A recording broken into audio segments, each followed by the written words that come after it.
The simple rule to follow when estimating is to round everything to one significant figure where appropriate. So 47.6 to the nearest significant figure is just 50. 3.1 is 3, and 0.47 to the nearest significant figure. Well, the first significant figure here is a 4. The 7 tells me to round that up, so that's 0.5. So I can now work that out. I've got 50 times 3 on the top is 150, and I'm going to divide that by 0.5. If I divide something by 0.5, well, it's the same as multiplying it by 2 because it's saying how many halves go into 150. So that is 300.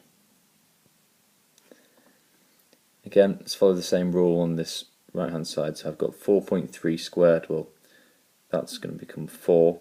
So I've got 4 squared times by 21. That's got to become 20.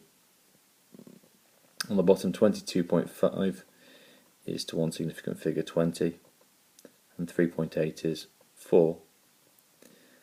Now I could cancel this down as I'm here, but we'll work it out. 16 times 20, I say 16 because 4 squared is 16, times 20 gives me 320. And on the bottom I've got 20 times 4, which gives me 80. 320 divided by 80 is 4. One final example, a little bit more work in here. 38, again, let's do each individual piece at once at a time, but a one significant figure is 40. And then I've got 1.8 squared becomes 2 squared, and on the bottom 412 is now 400, and to one significant figure this becomes 0.02.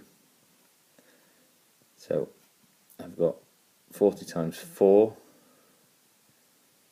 on the top, because 2 squared is 4. Now here 400 times 2 would be 800.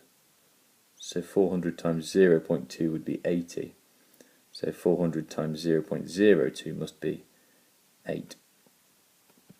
So 40 times 4 is 160. And I'm going to divide that by 8. Well, how many 8s go into 16 is 2. So how many 8s go into 160? That must be 20.